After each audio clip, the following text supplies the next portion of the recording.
Olá a todos! Será que as tecnologias são capazes de transformar as linguagens artísticas?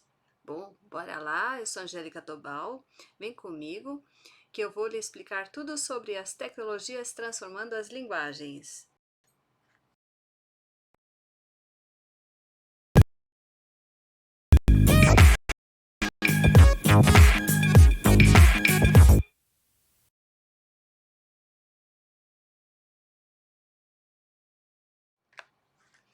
Bom, então nós estamos agora na aula 18, estamos caminhando.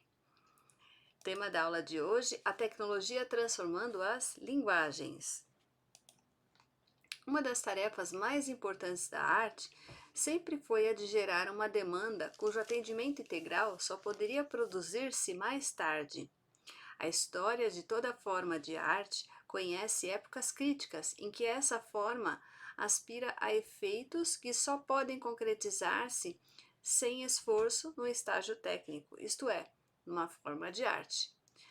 Toda tentativa de gerar uma demanda fundamentalmente nova visando a abertura de novos caminhos, acaba ultrapassando seus próprios objetivos. Esse é o pensamento de Walter Benjamin sobre magia e técnica, arte e política, que é o que a gente vai estudar hoje. Veja, And Werewolf Robot, esta obra que está no canto esquerdo, de 1994, do artista que está aí do lado direito, Naim Juni Paik, um coreano, um sul-coreano, um artista sul-coreano, que utilizou a tecnologia na sua obra de arte. Veja, o robô ele é feito de diversas TVs e tem uma pessoa interagindo. E as linguagens? As linguagens, elas nascem e se multiplicam dentro de cada linguagem. Outras podem se misturar, se conectar, se adaptar e se transformar com os meios de produção e comunicação.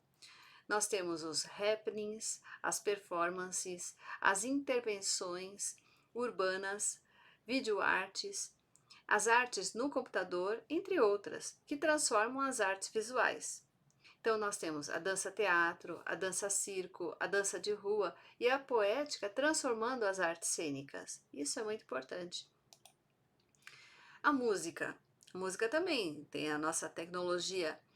As trilhas sonoras de filmes, os videoclipes, da música dos repentistas até os concertistas, quanto que progrediu na história da música.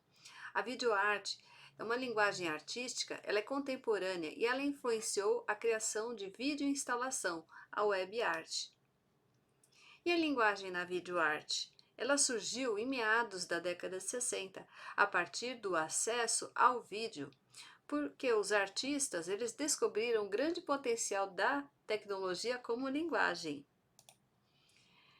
Então, como que pode funcionar a videoarte? Em mostras temporárias ou permanentes de arte em galerias e museus. Ela explora movimentos, o cotidiano, a cultura visual, contextos culturais. A arte híbrida, ela mistura mídias, fotografias, vídeo, transmissões e efeitos sonoros, depoimentos, etc.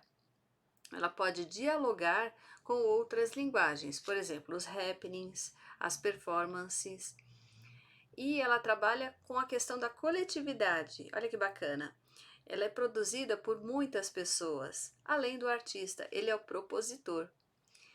Pensamento de Naim Juni Paik.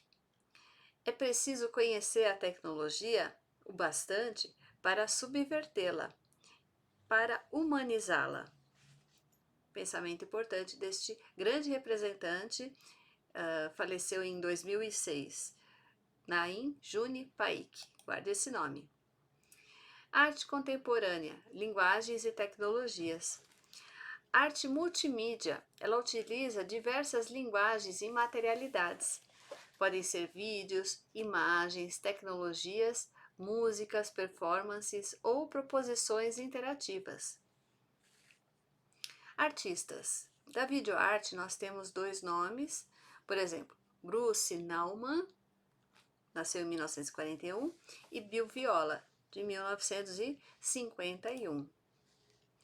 Mundo visual que se transforma.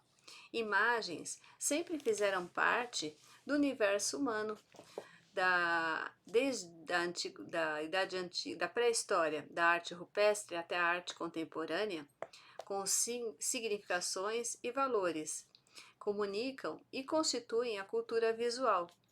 Elas podem ser figurativas ou abstratas, podem doutrinar na religião, ser religiosas ou profanas, elas podem ainda ser descritivas ou criativas. Na Idade Antiga, na arte rupestre, né, nós tivemos na pré-história, depois da Idade Antiga, tivemos também os afrescos, né, em templos, né, por exemplo, no Egito, na Grécia, né. Na Idade Média, nós subdividimos em 2 períodos para explicar melhor como se deu esse mundo visual. A arte românica, a arte sacra. As imagens, elas eram simbólicas, elas tinham uma simbologia e tinham qual finalidade? De ensinar as passagens bíblicas. E na arte gótica, que ainda estou na arte da Idade Média, ela é do final da Idade Média e tem um espaço pensado entre as figuras e a dramaticidade da narrativa. Então veja, tem 2 exemplos aí da arte românica no lado esquerdo, da igreja de San Trofime. Na entrada, nós temos um arco sobre a porta de entrada e uma coluna. Nesse arco, nesse frontão, tem um alto relevo que explica, né, que para os justos é o céu e para os demais, os pecadores, o juízo. Então é uma cena do juízo final. Do lado direito, nós temos de Giotto a lamentação. Veja, quando eu comentei dessa questão do espaço entre as figuras, né, e o real, as pessoas elas passam a ser representadas próximas da realidade.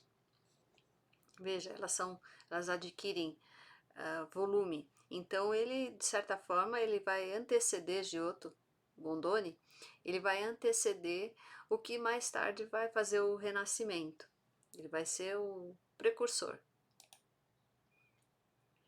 E no Renascimento? Vai do século XV até o século XVI, as imagens elas imitavam a realidade. Lembra aquela influência de Giotto? A perspectiva, ilusões de profundidade, técnicas de luz e sombra, os volumes e os efeitos tonais. Essa é uma imagem que vocês têm aí de Trindade, de Masaccio.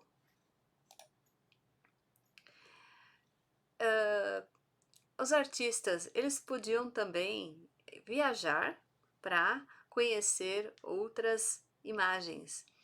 Hoje a internet faz isso pra gente, né? A internet ela faz imagens viajar pelo mundo de uma forma rápida, mas no passado não dava para fazer isso, não tinha internet. Então, entre os séculos XV e XIX, principalmente no século XVIII até o XIX, os artistas eles viajavam pelo mundo em busca de imagens que eram retratadas por meio de desenhos, gravuras, pinturas. Por exemplo, cenas do Novo Mundo, paisagens, a fauna, as pessoas, a flora. Novo Mundo aqui da América, né? No Brasil, os artistas que vinham, os europeus vinham para cá, eles eram chamados de ilustradores de mundos, desse novo mundo. Mostravam riquezas sobre o olhar estrangeiro, era o olhar deles, vindo para cá e encontrando essa gente, né? Índios, as pessoas, né? Daqui dos trópicos, né? Então o exemplo que nós temos aí é a imagem da mulher tapuia, de cerca aproximado 1641, de Albert Eckholt. E no século XX, brasilidade, imagens, a questão da antropofagia, Tarsila do Amaral, essa imagem do Abapuru. Nós estamos aí com o modernismo. Múltiplas etnias abriram caminho para a arte própria de identidade nacional. Essa cena de filme, L'arrivée d'un train à la Ciotat, dos irmãos Lumière, 1895. É uma cena de filme. Então, a questão do filme.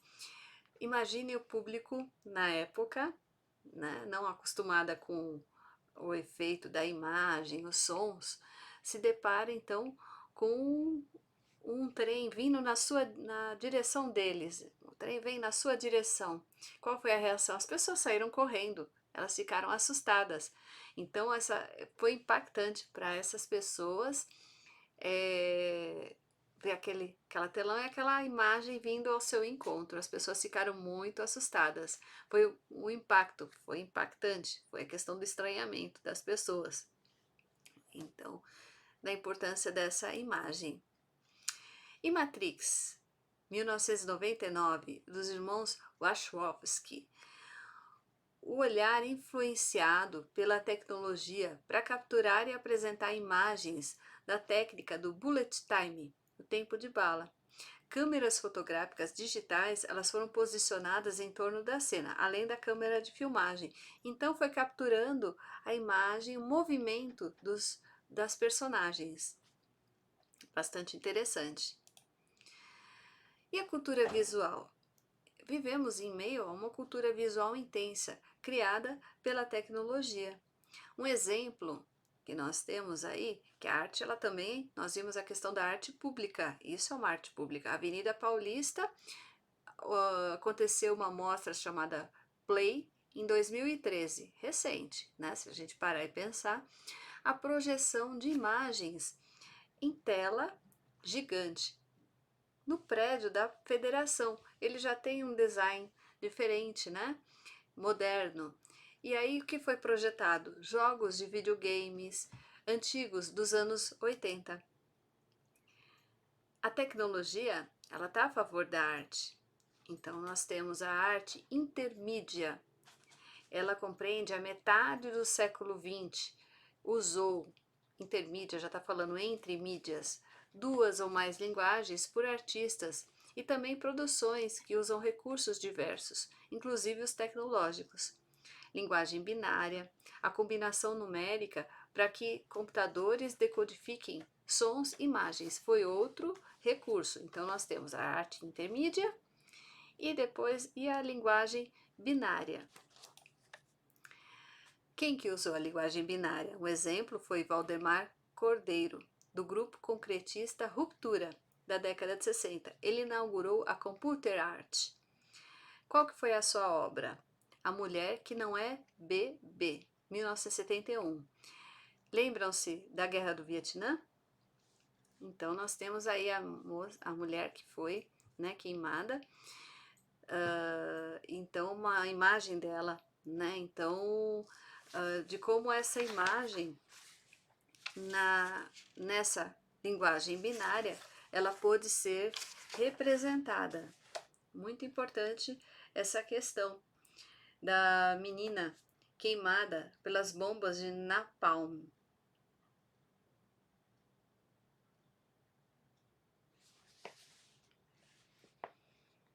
Vejam, então o computador conseguiu decodificar essa imagem. Então a destruição e também mostrar a questão da destruição causada pela guerra. Então é uma destruição da imagem da menina, a fotografia, e a destruição da imagem, mas a gente consegue ver um fundo, consegue ver o contorno, algumas cenas que identifica a menina. As novas tecnologias e a captação da imagem, captura do movimento e efeitos com a ajuda de roupas e acessórios especiais, performance capture. Cinema, videogame, videoarte e internet utilizam essa performance capture. Onde que a gente vai encontrar? Quais são os exemplos? Um filme muito bacana, Avatar, de 2009. É performance capture. Então, e a imagem do ator Sam, os equipamentos especiais para captura de imagens de seu rosto nas gravações do filme Avatar. Mergulhos virtuais. Estamos entrando então na reta final da nossa aula. A era da informação. Nós estamos na era da informação. Começou lá atrás, no século XX, estamos no século XXI, com o uso de ferramentas que nos ajudam a visitar e conhecer museus de vários países. Por exemplo, Google Art Project. Eu consigo visitar, fazer a visita virtual, giro virtual. E os museus? Museus do Amanhã, você já ouviu falar? Então nós temos uma forma, o museu, ele é uma coisa do passado? Bom, vamos rever nossos conceitos, porque não é mais assim hoje. Nós temos nos museus recursos audiovisuais, com o encontro da arte, da ciência e a tecnologia. Arte midiática interativa. É o que a gente encontra nesses museus. Museu do Amanhã, nosso exemplo aí nacional, né? Ele foi projetado por um espanhol chamado Santiago Calatrava. Ele está aí do lado esquerdo, fica no Rio de Janeiro, 2015. Importante visita para quem for ao Rio de Janeiro conhecer esse museu. E o Centro de Arte e Mídia em Karlsruhe, na Alemanha, que está aí do lado direito. Então são museus que permite a interação com a tecnologia, com essas obras que podem ser temporárias ou permanentes de arte tecnológica. Muito obrigada por assistir essa aula, sou Angélica Tobal e então estou em todas as redes sociais. Curta, compartilhe, escreva seu comentário e ative as notificações. Até a próxima!